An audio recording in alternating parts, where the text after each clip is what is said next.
Welcome to LAX Trax. All lacrosse, all the time. Your source for California lacrosse.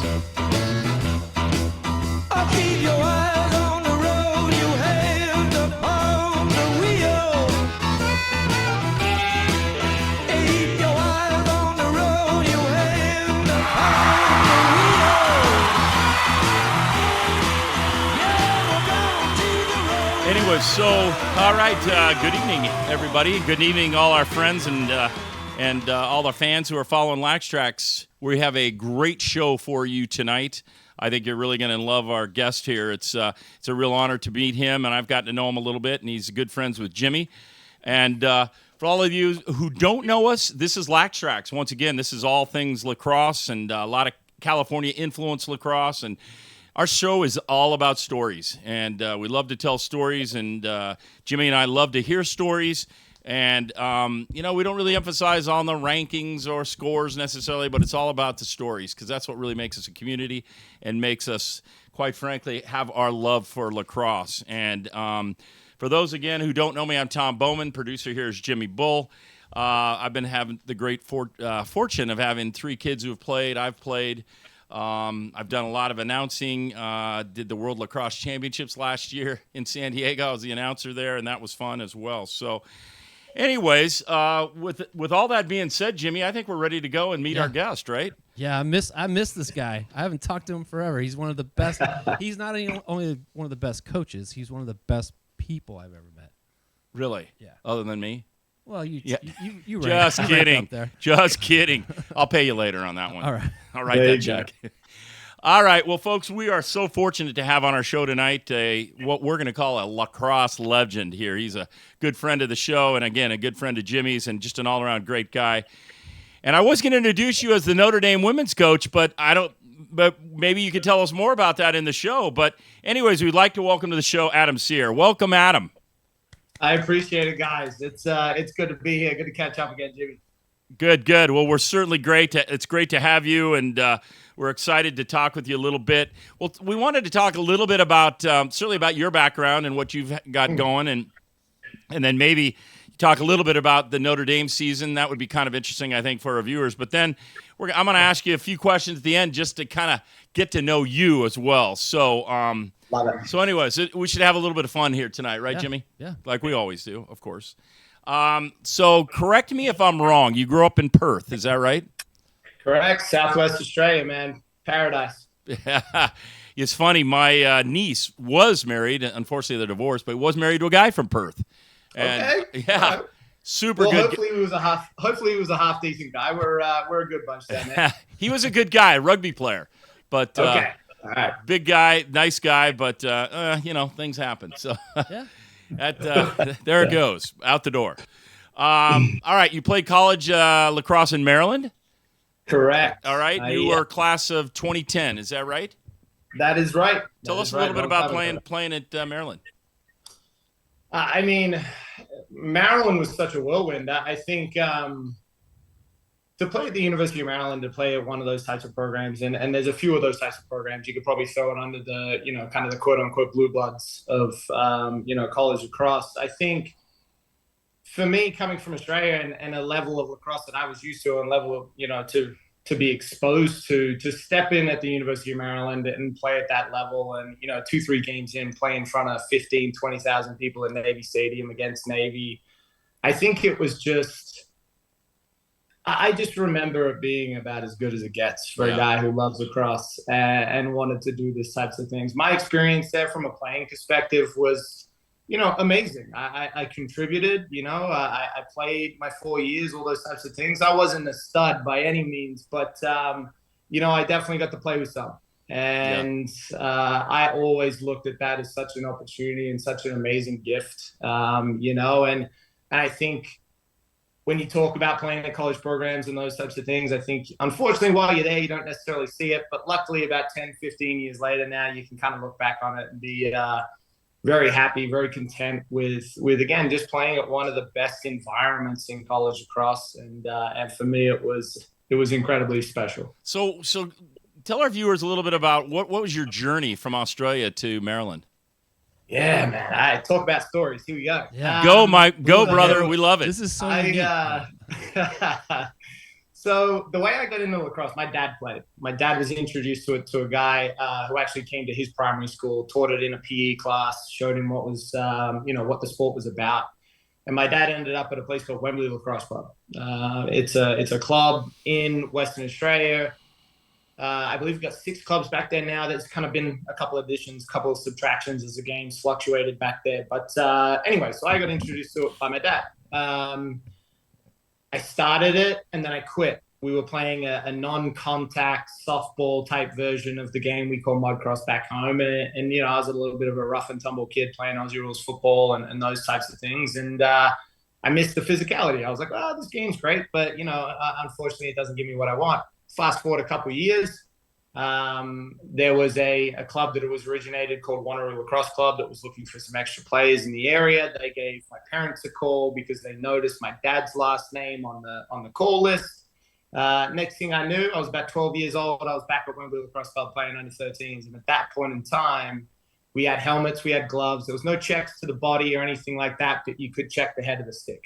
And physicality was controlled, but you could be physical around the ball. And the rest is history. I was 12 years old. I fell in love with the game. I played about half a season, and that's how I got into lacrosse. Every sport I played fell by the wayside. Aussie rules football. Crazily, I was a ballroom dancer for a little while. I played water polo at the same time. Again, there's another story we can get into. Your sick moves. Yeah, exactly. The footwork. And talk about coaching. I equate a lot of footwork back to the way people teach ballroom dancing. But again, we can kind of get into that later. But wow, Jimmy, he's quite a guy. Didn't know that about him. It's got a lot of stuff. So I progress. I go through it, and we're lucky enough to have a set of amazing parents who were like, "Look, man, you want to do this, go nuts." And I remember, you guys would probably remember this back in the day, the website called eLacrosse. elacrosse.com. It was kind of the 90s. And basically what they put up there were like 2, 3, 4-minute highlight tapes. And it was of college games. It was world lacrosse, all these types of things. And that was my mecca, man. I loved it. I loved logging on and checking out those collegiate videos, or back in the days of like Team Toyota, Team DeWalt on the East Coast, which was before any of the professional leagues. Oh. And I just fell in love with it. And a guy by the name of Bob Schreiber, who was, talk about a legend in the sport. He was the head coach of Boys Latin at a high school in Maryland. He, I believe, was the head coach of the U19 US team. And I believe he also assisted on a couple of the senior men's staffs, maybe back in like the 90s. He was in Australia on a holiday. And he got linked in through a guy who he had at BL. He ran a camp on a Sunday morning. It was like $10 a head for maybe a couple hours. I went to that. I was 15 years old. He saw me. 2-3 years later, I was at the University of Maryland. Holy cow. So he came over, saw me play, watched me in a tournament. About a couple of weeks later, he had a great time with my parents in the Barossa Valley in Adelaide. And he came back, then told Coach Cottle. On his recommendation, Coach Cottle took a swing, and in January 2007, I ended up in College Park at the University of Maryland. So let me just go back a little bit. So you were U12s, U13s, and then how old were you when you met Schreiber? When I met Schreiber, I was around 15, 16 years old. Okay. Yeah, that was 2005, maybe. So you went to this tournament, impressed Schreiber, and then 2 years later, he connected you with Maryland. He connected me with Maryland a short time after. It just took me 2 years to get there. So I still had to finish high school.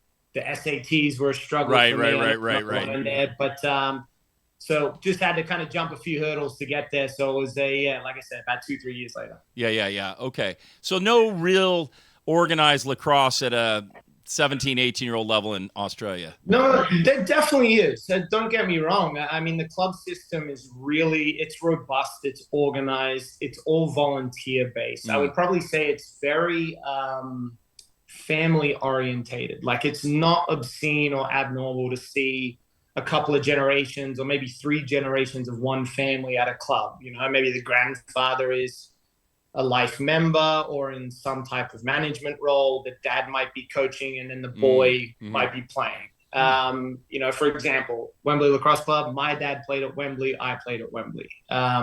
There's a lot of that type of relationship in regards to starting the sport there. And, it's getting better in regards to getting sticks into new hands that don't necessarily have that kind of tie. Very honestly similar to California in a way. Sure. But it is very organized. The individuals there take it very seriously, as seriously as they can with the numbers, the resources, and those types of things. But definitely organized club leagues. So each club will have a team, back when I was there, U13, U15, U17. And then it would be state league, which is the guys that are playing for Australia, the best there are. Divvy 2, Divvy 3. And so the Divvy 3 guys are the old boys, getting out there, mixing it up a little bit, probably, having a couple of beers at halftime and those types of things as well. Nice.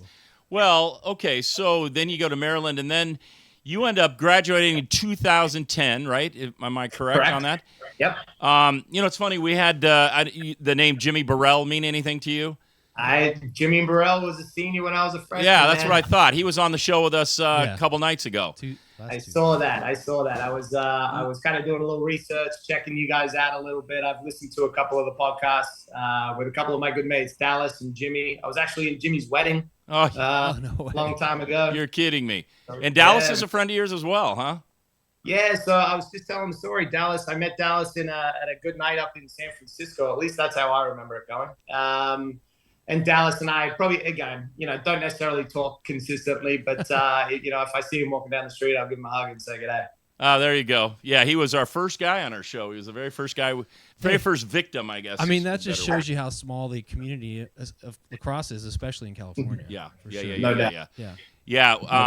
All right, and then so you then ended up playing for Australia in the World Games, right? Correct. Yeah. So I rolled out of the University of Maryland. I spent maybe a week or two after school just training and kind of, just wrapping up that season and spending some time with the guys. That was my senior season once I finished. And then I shot back home for basically like a little bit of a touring type situation for myself because I wasn't always able to get back to the team camps that we had in Australia. Obviously being over here with a collegiate lifestyle and collegiate schedule, that just kind of made it hard. So basically what I did was a stop in Melbourne, a stop in Adelaide, and then went to Perth. So I trained with each of the groups in each state just to kind of, say good day to everybody. I knew a lot of the guys that I was playing with, but again, just to spend some time. And then, about 2 weeks later, we shipped off to Manchester, and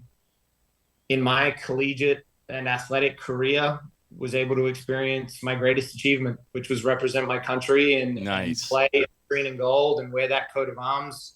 It's a special thing. It's kind of for a guy growing up in Australia, that's the pinnacle, really being able to put that jersey on and mix it up with the best in the world at a World Cup as well.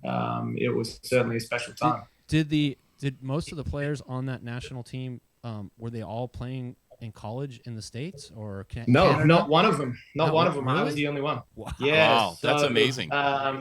It's a homegrown sport, man. I mean, Australia athletically in general, for a place that only has about 25 million people, I know me as an Aussie, and again, I'm a little biased, but I'm very proud of our sporting prowess. It's not a ton of people, but we're competing on the world stage, and I very much think we're doing the same thing in lacrosse. We're working hard. We're trying to get there and trying to break the barriers of that gold medal match or getting back into the bronze medals. But it's a bunch of dedicated guys who work full-time jobs, who work out early in the morning or late at night. They have to shell out money for the privilege to play, just given where the sport is in Australia. So there's a lot of pride involved with that, and a lot of pride and connectedness between the playing groups as well. Yeah, you could really see that.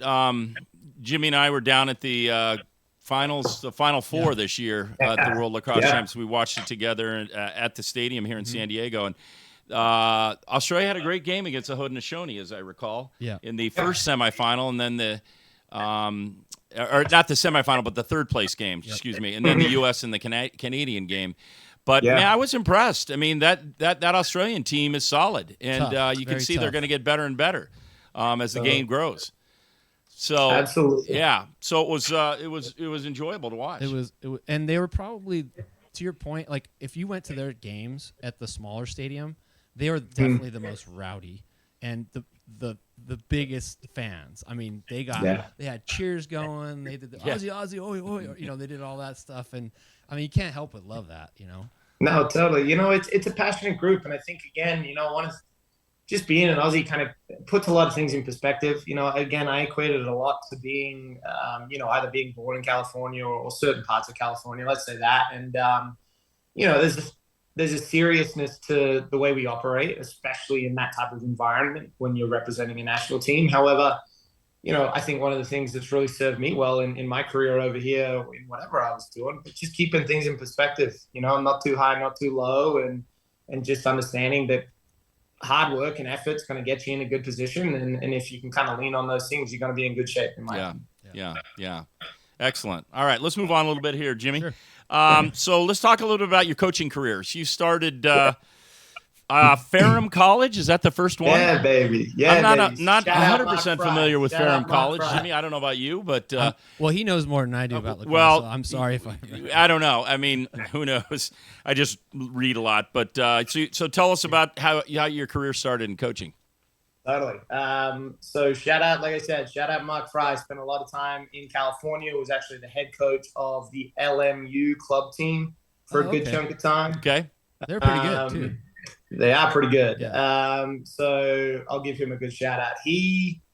Another good one. He was in Australia with Dylan Sheridan, who's now actually the assistant with Bill Tierney on the Water Dogs in the PLL. Oh. And they were out there with, it might have been like a U17 touring team from the US. They were at Wembley. I was home on a trip from college. I was just about to go into my senior year. And I remember walking up to him and just introducing myself and just being like, hey, g'day, I live in the States. You know, you guys are American. Just want to say hello. I'm sitting in it was my final fall at school. I'm sitting in a class and unfortunately I wasn't paying attention. I had my laptop in front of me and I had Facebook up and he Facebook messaged me and goes, hey, you know, remember when we were chatting and you said you'd go anywhere to coach? Well, I just became the head coach at Ferrum College in Southern Virginia. You know, do you want to explore it? And I was like, absolutely. You know, for me, awesome. That's cool. The ability to get paid for lacrosse was, I mean, at that point in time, it was crazy. Yeah. And Coach Fry offered me the position. Spent two good years down there. I came in January, coached that spring, then went fall, spring, and then moved on from there. Okay, and you moved on to, what did I see? Stevenson University. Yeah, that was a big jump. So the Terp network looking after each other. A guy named Kevin Slavkovsky, his dad was actually a defensive coordinator, Dave Slavkovsky at the University of Maryland for a really long time. He was the GA there.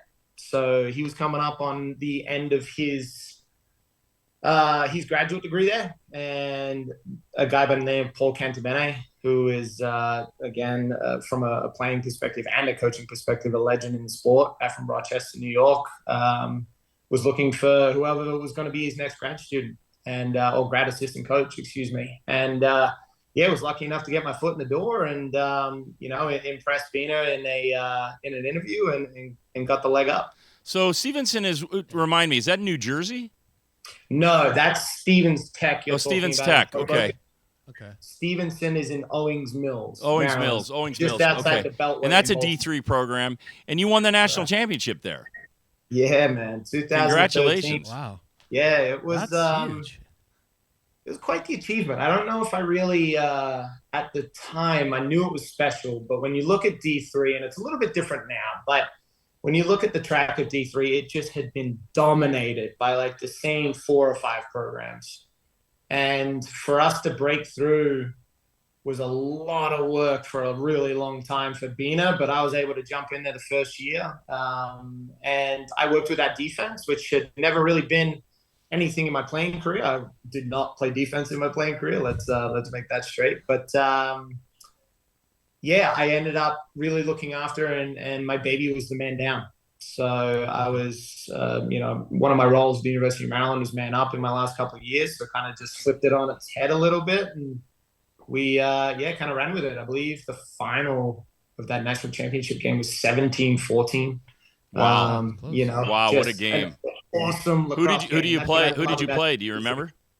We played RIT. Oh, RIT. Yeah. Yep. What a great game. 2013, right? 2013. Yes, sir. Yeah. Very cool. Very cool. Well, national champion. Here we go. We got a national champion here. I don't know, man. Your resume is stacked. You're just stacking it above us here. I mean, we're just two guys in a garage. My gosh, this is incredible. And then he goes 5 seasons at Michigan. Oh my gosh. Well, you got to talk about how you got to California a little bit. Well, okay, but I'm just finishing up the coaching here. Yeah, the coaching. 5 seasons at Michigan. Yeah. My daughter went to Michigan, so I'm a big Go Blue guy. So tell us just briefly about your time at Michigan. Totally. One of my best friends by the name of Hannah Nielsen. Again, one of the greatest of all time. 2-time Swarton winner, 4-time national champion. Good mate of mine who spent a lot of time with me out in California, and we've known each other for a long time here in the United States. She ends up getting the head coaching position there, and had kind of seen me work in California, like Jimmy's kind of talking about, and offered me the spot. Said, "Look, man, I'm about to give this a go." I had no idea. I had zero idea about women's lacrosse. But I knew the game of lacrosse. Yeah. And I think I brought certain things to the table, and that's where kind of my career in women's lacrosse really started. All right. So we'll back up to Jimmy's point here, to your California days. Let's put California dreaming, shall we say? Let's talk about that. You so you were with 3D, and who else? There was somebody else. Were you with another club program? 3D was the only club you were with. Okay. Tell us a little bit about your California days. So, after I graduated from Stevenson, I just was wondering what I was going to do. I had no idea. I was looking at coaching, looking at this, looking at that. And Jimmy Burrell was, of course, entrenched in California lacrosse. There's a ton of Maryland guys out there, and I then got linked up with a guy named Pete Worstel, who is from the San Francisco area, ran a club called Cali Gold, was the head coach at San Ramon Valley back then. He was working for 3D, and he was the guy who kind of gave me the opportunity there. And that was 5 of the best years of my life. With 3D? Yeah. With just in California, combining that with the club aspect. And I look at that now in so many different ways. It was a little nerve-wracking at the time. By the end of it, I ended up was the director of that club here, in Los Angeles, Orange County, and all the way up to Santa Barbara. And that was a little nerve-wracking, kind of being in that position and managing coaches and players and teams and tournaments and, all these different things. But this is a true testament. I mean, we're sitting here 7-8 years later, and I'm talking with Jimmy like, time hasn't passed. Yeah.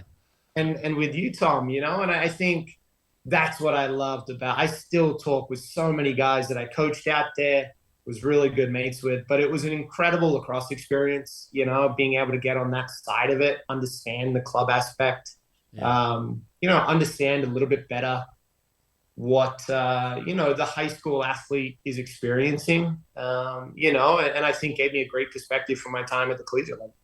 Yeah, well, that can I expand a little bit? So the one thing I will say about that program, it was rapid fire. It was very concise, rapid fire, constant moving, constant training. And Adam was like, I think in a couple practices, it was like him and one other guy with like 200 kids. It was ridiculous. I mean, the whole El Segundo field was full of kids. So he just had to like, do you want to help? Like this dad, I was one of those dads. I get sick of sitting on the sidelines. He's like, come on over here.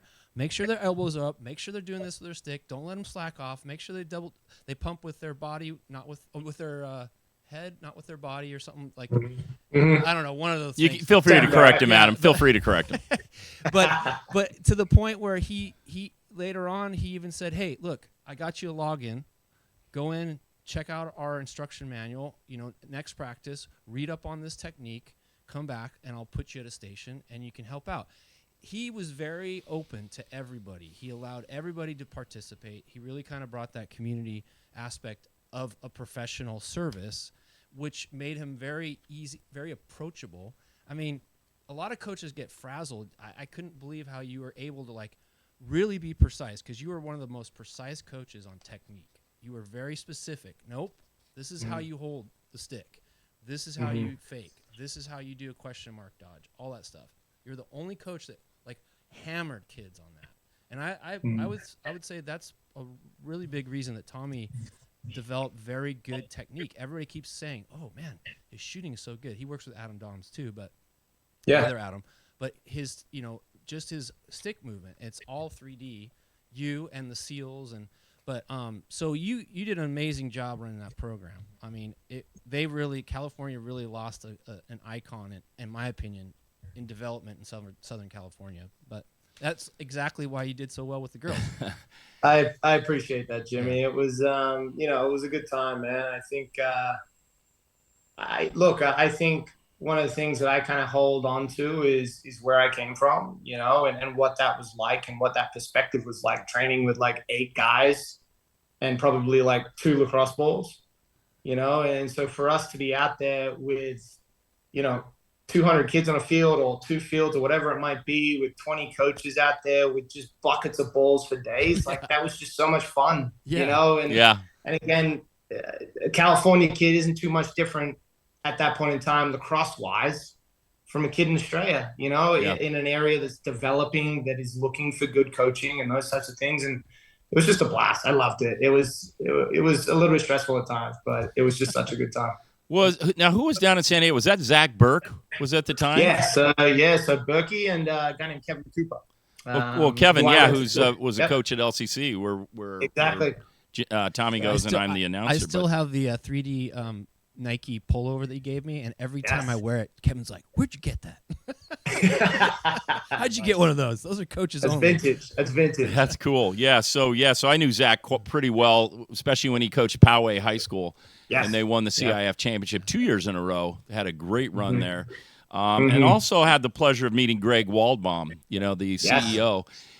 He was out here to try to. I was coaching at a indoor league at the YMCA down here, and the woman who owned the league wanted to sell it to Greg, because I think at that time 3D was trying to get into the box game, and so they thought, instead of inventing the wheel, let's buy the wheel, and I think they ended up buying some of the assets, but that's for another day. But Greg was out here, and he was a good guy and a good visionary and everything. But I knew that 3D program pretty darn well at the time. So kudos to all you guys that helped develop all that and all the youth stuff that you did. So, anyways, then let's just final coaching stop right now, Notre Dame, right? So tell us a little bit about this season, this year. Look, man, I mean, coaching at Notre Dame is it's the upper echelon. I took that job with Coach Halfpenny, and Chris was incredible in allowing me to step into that offensive coordinator role and really be a true coordinator and kind of put my thought process to the test.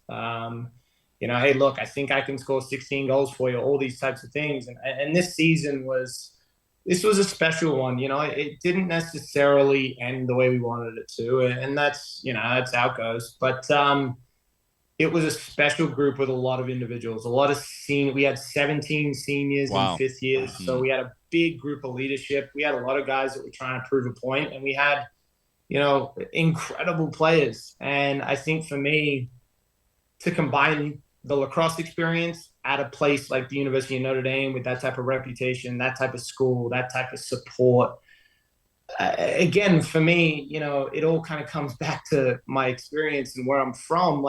There's nothing better, to be out there and just be in a position to coach and do those types of things, and do it with the athletes we had. It was a special year. We broke a lot of records. First time in program history, we beat the number 1 ranked team at that point in time, which was Northwestern, I believe, in our 3rd or 4th game. Wow. Fantastic. we'd had, a little bit of a bugaboo with Boston College. We end up scoring with 20 seconds left on the clock to win that one. So amazing teams that, again, results go back and forth. But, the ACC and women's lacrosse is pretty special, along with the Big Ten for sure. And just a true privilege to, test your steel and your thought process against some of the best coaches in the country. Yeah. And I think for me, the season was a testament to that. And those athletes, I mean, stepping away from that position was definitely a hard thing. But it wasn't necessarily the lacrosse piece. It was the girls and that program. Yeah. Just a really special thing. Hey, real quick, go ahead. What do you think you'll take away from the girls' side that you might apply to the men's side later on in life? Totally. I think one of the things that I talk about when people ask me, like, what's the biggest difference? You've coached this, you've coached that. I think there's not a lot of differences, but there are differences in the way the two athletes interpret information. And what I will take away and what I'll definitely transfer into, the potential men's game if I end up coaching positions like that and those types of things, you have to be buttoned up in your approach. Like, you cannot fake it in front of a team of All-Americans and intellects that go to the University of Notre Dame. Like, you have to make sure your thought process is sound, your communication is sound. And that made me such a better coach. Like, just sitting down and really making sure that my approach was filled with confidence as well as sound intellectually, because these guys are on another level from an IQ standpoint. You just really had to make sure you were covering the base. So what I would take into my further coaching career is making sure that you put the work in, right? You've got to prep. Showing up at, a sixth grade practice or a Team USA practice, you should essentially be applying the same blueprint. You should be putting the effort into that sixth grade practice and making sure they get as much out of it in practice planning and just making sure you're sound in the way you're going to be coaching than the highest levels of the game. And for me, that is just an approach that I will take. And definitely coaching the women's side has allowed me to kind of really bolster that part of my, my coaching piece. Very cool. That's funny. That's one of the questions I ask a lot of the coaches, is the one you kind of just touched on. But I'm curious to know. And obviously, the question I'm going to ask you, there are physical differences. But you've coached at the youth level, the high school, the high school or collegiate and everything. You've had that age group. What is the biggest difference? And I know the physical, that's a given. But do the youth kids really absorb like sponges, whereas the collegiate kids are like, well, I know most of all of this anyways. Give me your thoughts on that. Totally. Look, different stages of development, in my opinion, can't be compared. I think when you're looking at a kid that's in sixth grade and seventh grade, the priorities from a coaching standpoint, I think, need to be somewhat different. I think when you're dealing with the youth, you've got to foster a love of the game. Like, it's that simple. You need to make sure they love the game as much as you do. And that's hard sometimes, right? Mm-hmm. Because, you're dealing with young kids, attention spans are a little bit different. It can become a little bit frustrating. But, you tweak things out from an approach standpoint. You might get a little looser, but you still got to discipline, but you got to give them a little bit more leash because they need to have fun. They need to enjoy that experience. And then I think the difference between the two, you've still got to make sure that fun aspect is there at the upper echelon level, no doubt about it. Mm-hmm. But it's not as much leash. The discipline level's a little higher. The application of time is incredibly higher. I think those are the types of things that you're going to see. It's just this kind of continuum that you've got in regards to like discipline and seriousness versus, a little bit of fun and enjoyment. At the collegiate level, we put practices together just like we would sixth graders. Mm-hmm.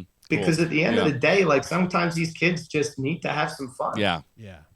So I wouldn't exactly say that there's a ton of differences. It's just this more sliding scale of how you approach. And then obviously just dealing with an upper echelon and kind of a kid who, can compute and intellectualize the game of lacrosse on, a pretty equal level to the coach. That just makes it super fun because you can dive pretty deep into the game of lacrosse and the IQ and technique standpoint.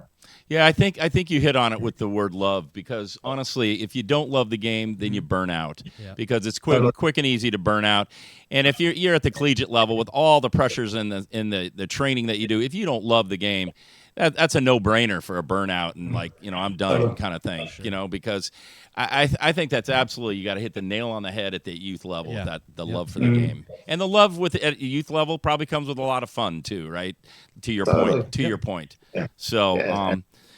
Excellent. All right. Let me ask you this, and I probably know the answer to this from you, but we ask this to everybody. But are you a drive or a skills guy? And what do I mean by that is, if you have a guy that's just unreal, but is lazy as sin, but a guy that has, total drive but zero skills, how do you address that, or what do you think about that? Yeah, it's tough, man. I actually heard you guys ask these questions too. Yeah. Well, I'm going to ask you a lot of them, so that's good. Yeah, I like it. This is good stuff because, I think Dallas might have said it, like something along the lines of like drive beats skill any day of the week. Mm-hmm. You know what I mean? Like I truly believe that skill is important, but at the collegiate level where I've spent the majority of my last kind of decade, I've seen plenty skillful athletes fall by the wayside. And I've seen a lot more with the drive and maybe, let's say, like a B or, B+ level type skill progress and get better. I think our time, for example, on that, like our time at the University of Michigan was really special. We went 6-10. We had a lot of drive. We didn't have a ton of skill at that point in time. We developed the skill. We went 16-4 and made the second round of the playoffs, the NCAA tournament, the next year. Wow. So that shows you right there that as long as you've got the drive, you can develop the skill if you've got a good start approach. Yeah, love it. No, I mean that it almost is a given, but there's some guys that just all about a championship. So I'm only getting the skilled guys, and that's it, and that's all we're gonna do. And then there are others that, again, I think going back to the word love, you love the game if you have the drive, and they're synonymous with each other. So I'm glad to hear you say that. So I am going to ask you a bunch of questions you may have heard on the previous podcast, because Jimmy and I want to know those answers. We want to know those answers. Yes. All right. Hardest position to coach. Look, I'm going to go to my women's experience. It's got to be the draw. Okay. Yeah, the complexity, the level of communication that you need, similar to the men's game on a much closer proximity. So you just do not have, and again, I'm not saying it's one way or the other, but you just do not have some of the time that you might be able to have on a collegiate style wing type situation. Right on top of each other, right? Lucky enough to be around a kid named Kelly Dennis from Florida, who, in my opinion, is one of the best draw kids I've ever seen, and set records at Notre Dame and the ACC, and what she put into it. She would ask me sometimes, I'm like, look, mate, you probably know that. You know that than I do. But you're asking the wrong guy. Yeah, exactly. Wrong gal. Wrong guy. Yeah. No, she's asking him. She was asking him. She's asking. Yeah. So, no, you know what? The draw in the women's game to me is fabulous. I love watching it. The men's game is great too, and you need a good fogo and someone that can really make it happen. But yeah, that women's game draw is really exciting to me. Seems a little bit more balance and fairness. Yeah, I would definitely say so. I think it's a good word. Stick technology is kind of swinging it one way or another. You can string your stick differently, do those types of things. So that's a little bit of a gray area. But I would say you can adjust to a good draw taker a little easier than probably you can to a guy like Trevor Baptiste, right? Gotcha. Like a Weirman at the University of Maryland. Like those guys just dominate. Yep. And I think in the women's game you can adjust, but there are certainly guys that we played against with, Mashewski at Syracuse, Dennis with Notre Dame. These guys can control the game.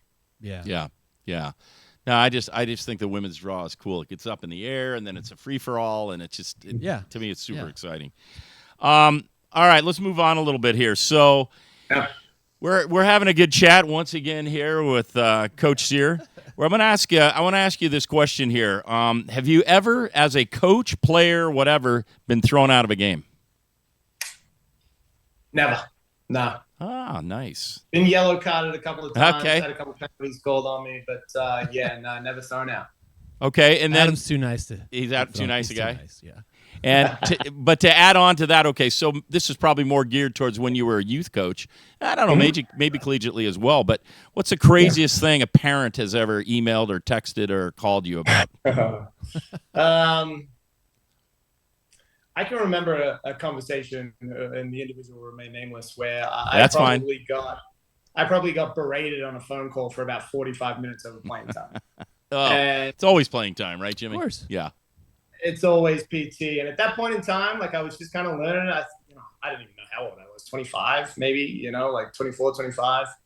And this dude just let me have it for like 30 minutes. And he had a leg to stand on, don't get me wrong. Like, there was some mistakes made, but I just couldn't believe how long he was spending on the topic, like how passionate he was. Didn't he start repeating himself? 45 minutes is a long time. That's how long this podcast is.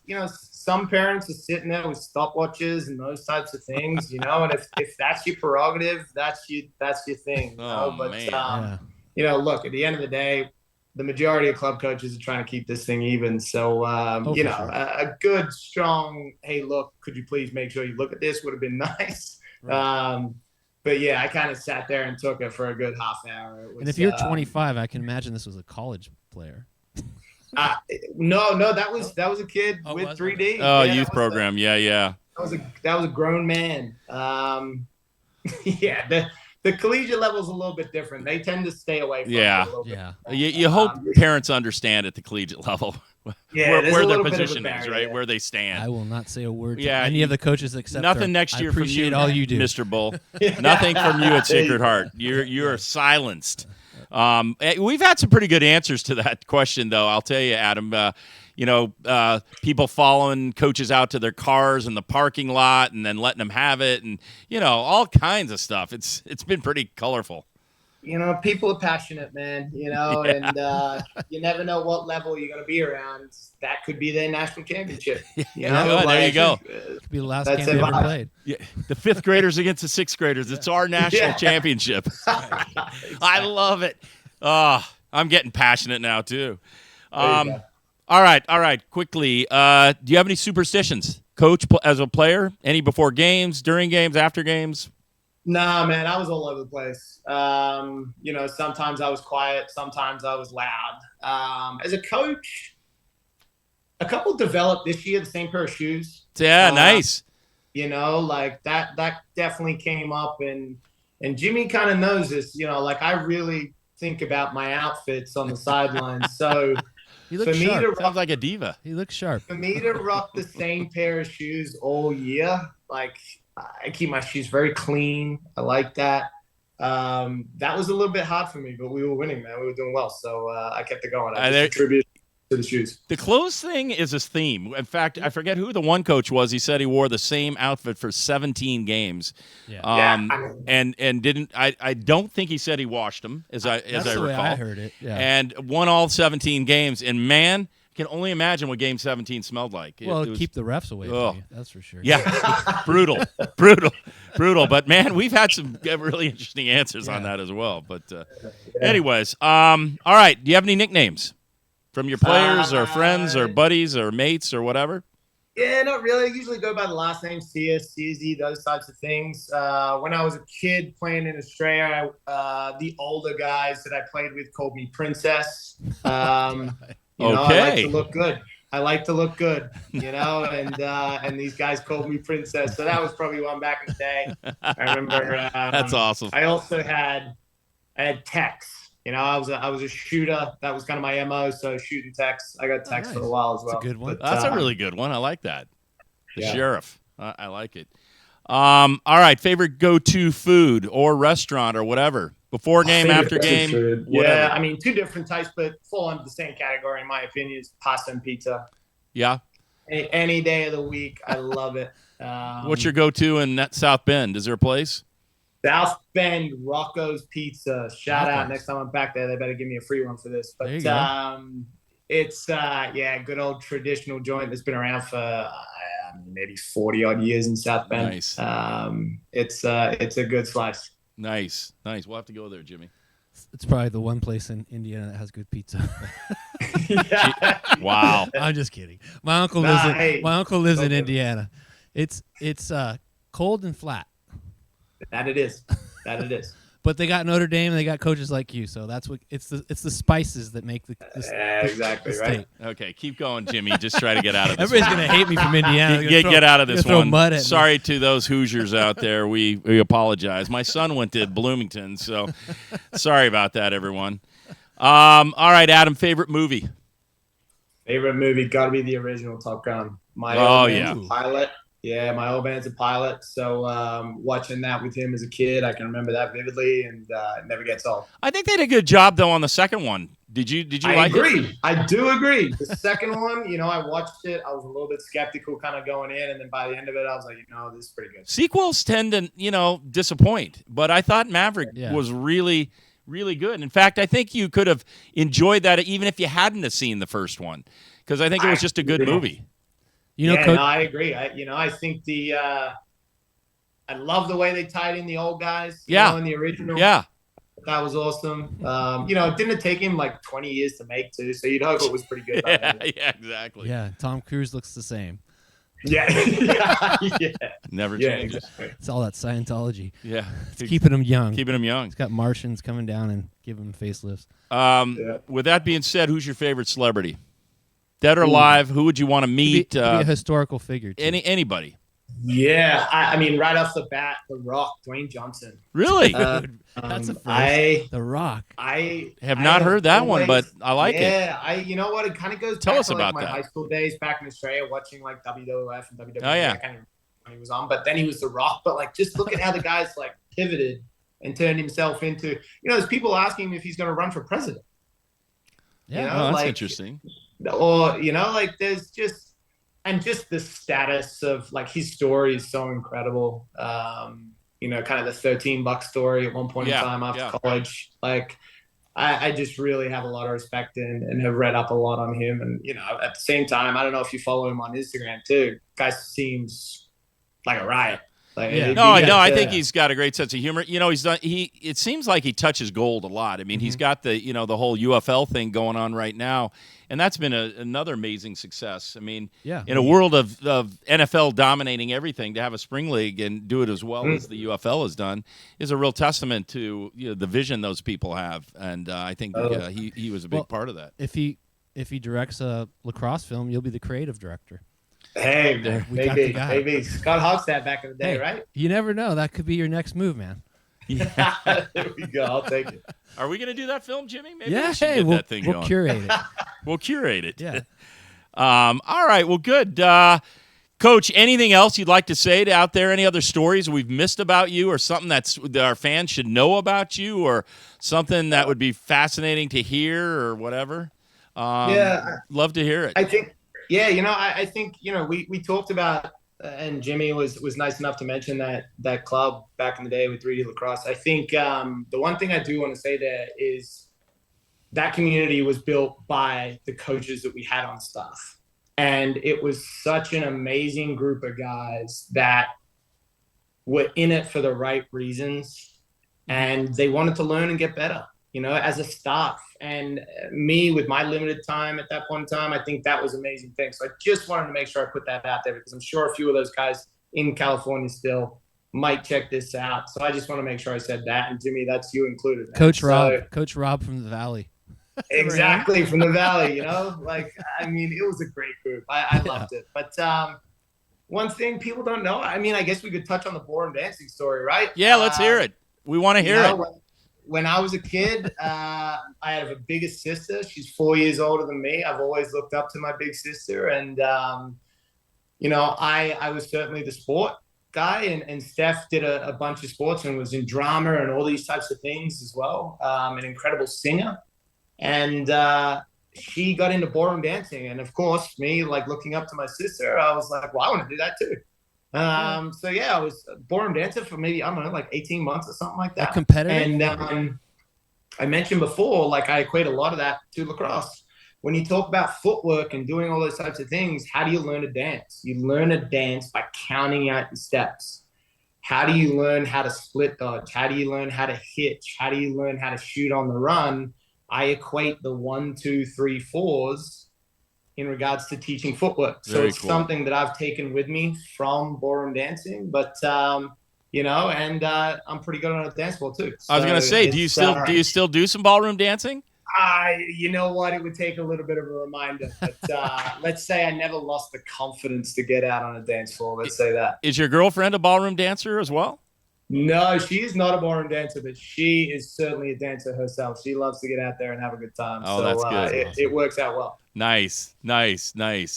Awesome. Jimmy, anything from you over there? The only thing I care about is, when was the last time you went surfing? Dude, last time I went surfing was in California. Oh, it's been that long. Gotta scope out all the spots in Florida.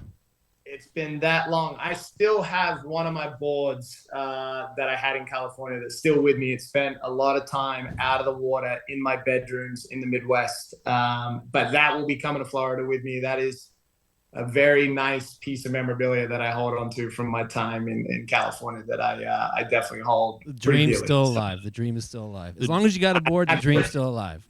Exactly. The dream is still alive, and California's still here waiting for you again, Adam. We'd love to have you back out here. I appreciate that, guys. Thanks a lot. No. So amazing show tonight, Jimmy. Yep. I mean, my gosh, we've got a legend here. This has been unbelievable. We've had so many good stories, so much fun here. Really a shout-out to you, Coach Adam. We really appreciate you being here tonight, Coach Adam Sear. Yep. With Notre Dame, Michigan, just all kinds of different places. It's been an honor to spend time with you, my friend. We'd really love to have you back on our show again, and just appreciate you being here to help us with our podcast. So thanks so much again. We really appreciate your time. Thanks, Adam. No worries, good to guys. see you. If you'll have me back, I'll say yes in a second. We'll be there. We'll be there. Thanks again, my friend. Have a great evening. Thanks for staying up. All right, guys. Cheers. Take it easy. Thanks so much. Bye-bye. All right, ladies and gentlemen, once again, what a show tonight, Jimmy. LAX Trax. I mean, these things are getting better and better and better. We are so fortunate to have guys like Adam Sear on. Once again, everyone, we want you guys to make sure we're doing what you want to see as well. So be sure to contact us through Instagram or other means, and just let us know what you want to see on the show, what's missing. But the stories are getting bigger and bigger and better and better, and we really appreciate all the feedback from all our fans out there. And again, we'll be bringing you many more episodes. A lot of fun things we have on the horizon that we've been coming up with and creating, and we just look forward to all having a great ride with all of our fans out there. So once again, as I always say, until next time. So long, folks. And my word of advice, keep it within the pipes. So long.